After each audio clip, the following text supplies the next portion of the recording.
নমস্কার বন্ধুরা, বাংলার কিচেনে আপনাদের সবাইকে প্রণাম জানাই। আশা করি আপনারা সবাই ভালো আছেন। আজ শুক্রবার, আজকের মেনুতে আছে বাঁধাকপি চিংড়ি মাছ দিয়ে করব, খোপা ভাজা করব, কাঁকরোল ভাজা করব, পটল ভাজা করব, আর করব মাছের তেল ঝাল ও ডিম ভাজা। চলো এবার এইগুলোকে আমি একে একে সব কেটে নিই। আমি যেহেতু একা ভিডিও করি বন্ধুরা, আমি কাটাটা দেখাতে পারবো না, কিভাবে কাটছি সেটা দেখিয়ে দেব কাটাটার পর। চলো এবার আমার কাটা হয়ে গেছে। পটলগুলোকে আমি এইভাবে দুচির করে কেটে নিয়েছি, খোপাগুলোকে এইভাবে কেটেছি, কাঁকরোলগুলোকে আমি এইভাবে কেটে নিয়েছি, খোপাগুলোকেও আমি এইভাবে কেটে নিয়েছি। এবার আমি সবগুলোকে নুন হলুদ মাখিয়ে 10 থেকে 12 মিনিটের জন্য রেখে দেবো, যাতে জলটা বেরিয়ে যায়। এবার আমি কাঁকরোলগুলোকে ভেজে নেব। কাঁকরোল ভাজার জন্য তেল আমি গরম করে নিয়েছি। এই তেলেতেই সবগুলোই আমার ভাজা হয়ে যাবে। সবজিগুলো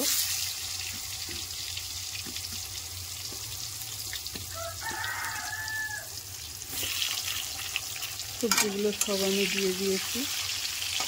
এবার আমি ভালো করে উল্টে পাল্টে নেড়ে চেড়ে ভেজে নেব। 4 থেকে 5 মিনিট লাগবে ভাজতে আমার।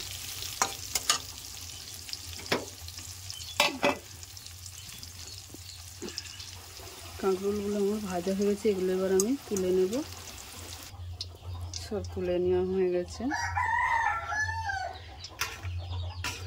এই তেলেতে আমি পটলগুলোকে ভেজে নেব একে একে। প্রথমে পটলগুলোকে ঠিক করে দেবো, যাতে তেলটা কম টানে। এইভাবে ভাজলে পটল তেল কম টানে। এটাও 4 থেকে 5 মিনিট লাগে। চলো পটলগুলো আমার এক পিঠ ভাজা হয়ে গেছে, উল্টে দিই।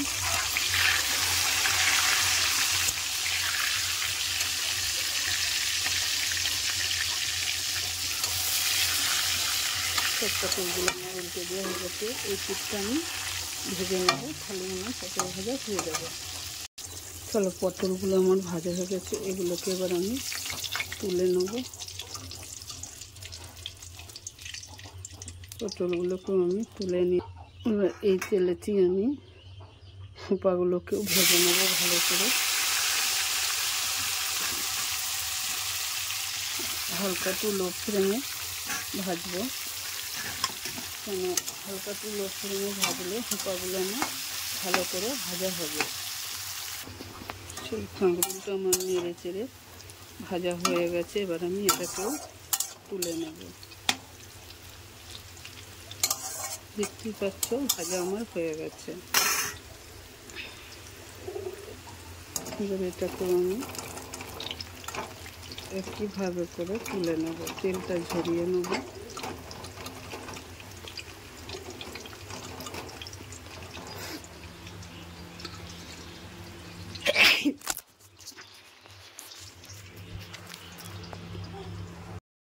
বাঁধাকপির তরকারি করব। বাঁধাকপির তরকারির জন্য আমি কেটে নিয়েছি আলু, ডুমো ডুমো করে কেটে নিয়েছি বেগুন, আর কেটে নিয়েছি বাঁধাকপি, আর মিডিয়াম সাইজের 2টো ছোট টমেটো।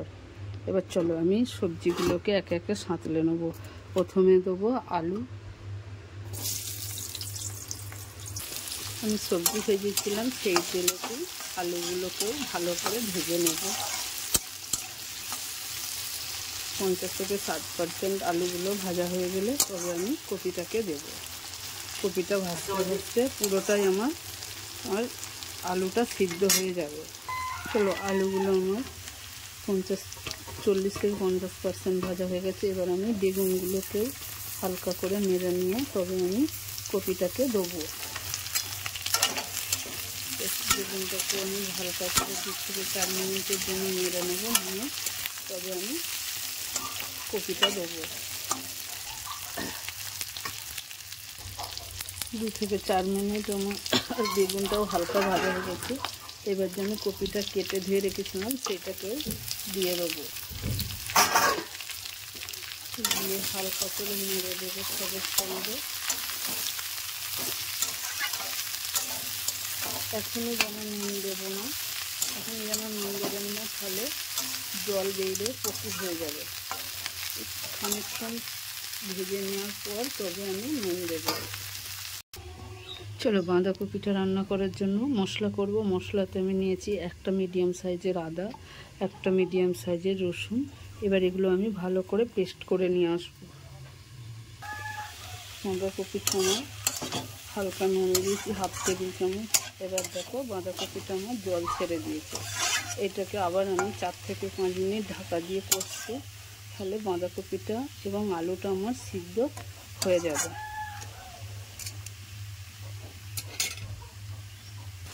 আমার বাঁধাকপিটা সাঁতলানো হয়ে গেছে, এবার আমি নামিয়ে নেব। চলো চিংড়ি মাছ দিয়ে বাঁধাকপি করবো বলেছিলাম, এবার কড়াই বসিয়ে দিয়েছি। কড়াতে আমি পরিমাণ মতো তেল দেবো। চিংড়ি মাছগুলো ভেজে নিয়ে আমি সেই তেলেতেই বাকি তরকারি রান্নাটা করে নেব। তেলটা গরম হোক তবে আমি চিংড়ি মাছগুলোকে দেব। তেলটা আমার গরম হয়ে গেছে, এবার আমি চিংড়ি মাছগুলোকে দিয়ে দিলাম। চিংড়ি মাছগুলো আমার ভাজা হয়ে গেছে, এবার এগুলোকে আমি তুলে নেব। এই তেলেতে আমি ফোড়ন দিয়ে দেবো তেজপাতা, এলাচ, লবঙ্গ, দারচিনি আর শুকনো লঙ্কা আর 5 ফোড়ন।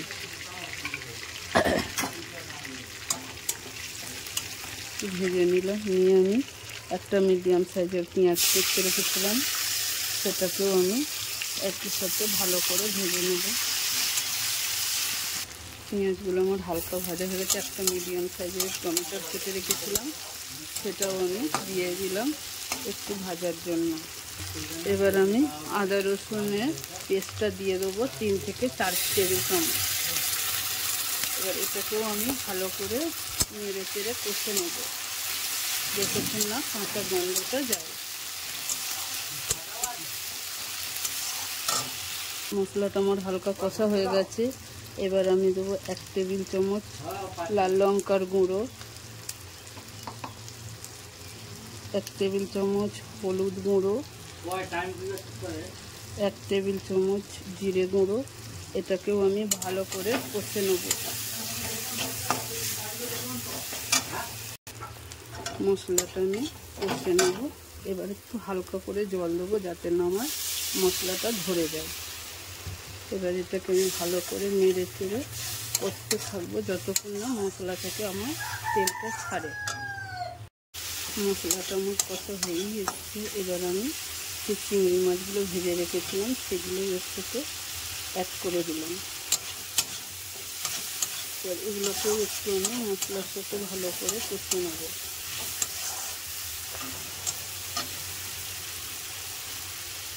এবার যে সবজিটা আমি ছাঁচলে রেখেছিলাম বাঁধাকপি, সেই সবজিটাও দিয়ে দেবো। মশলা দিয়ে আমার কষা হয়ে গেছে, এবার এটাকে আমি ভালো করে মশলাটাকে মিশিয়ে নিয়ে ঢাকা দিয়ে 4 থেকে 5 মিনিট কষবো, তাহলে আমার রান্না রেডি হয়ে যাবে। নুন দিয়ে দেবো 7 টেবিল চামচ। আমার আগে মশলা সবজি কষার সময় নুন দেওয়া ছিল, এই জন্য আমি পরিমাণ মতো নুন দিলাম। এবার আমি এটাকে 4 থেকে 5 মিনিট ঢাকা দিয়ে কষবো এইভাবে। এবার আমি ঢাকনাটাকে খুলে আমি নেড়ে দেবো। রান্নাটা আমার প্রায় হয়েই এসছে, সবজি থেকে তেল ছেড়ে দিয়েছে। তবু আমি আরও 2 থেকে 3 মিনিটের জন্য মশলাটাকে কষবো। সবজিটাকে হালকা এখনও একটু জল আছে। এবার আমি একটু স্বাদ মতো চিনি দেব। স্বাদ মতো আমি চিনি দেবো একটু। চিনিটা দিয়ে আমি একটু ভালো করে নেড়ে দেবো।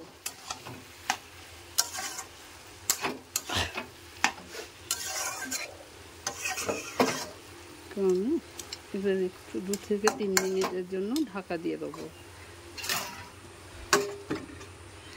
ঢাকা দিয়ে দিয়েছি। 2 থেকে 3 মিনিট পর ঢাকাটা খুলে এবার আমি দেখি আমার হয়ে এসেছে সবজিটা। হ্যাঁ, সবজিটা আমার রেডি হয়ে গেছে। এবার আমি নামিয়ে নেব।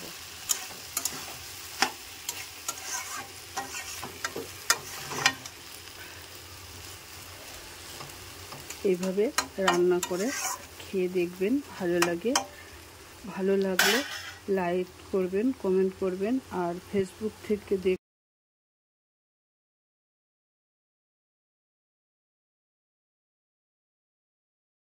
ভাতটা বেড়ে আনা আমার হয়ে গেছে। এবার আমি ভাতের থালাটা সাজাবো। প্রথমে দেবো কাঁকরোল ভাজা। প্রথমে কাঁকরোল ভাজা দিয়েছি, এরপর দেবো হোঁপা ভাজা,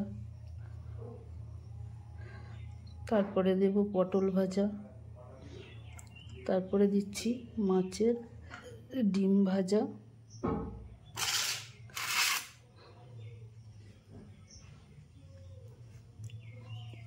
হয়ে গেছে। এবার আমি দেব বাঁধাকপি, বেগুন, চিংড়ি মাছের কষা,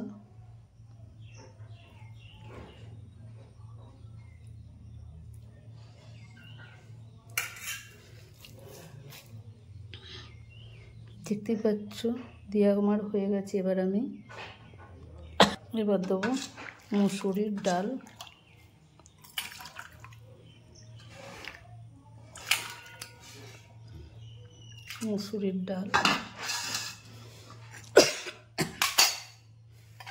এবার দেব প্লেটে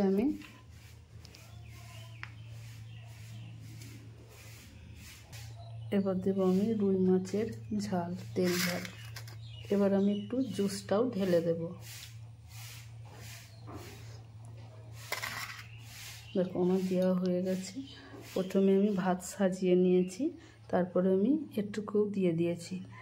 ভালো লাগলে কমেন্ট ও শেয়ার করবেন। ফেসবুক ও হোয়াটসঅ্যাপ থেকে দেখলে ফলো করবেন, আর বেল আইকনটি টিপে পাশে থাকবেন। সবাই ভালো থাকবেন, সুস্থ থাকবেন এই কামনাই করি। দেখা হচ্ছে নেক্সট ভিডিওয়।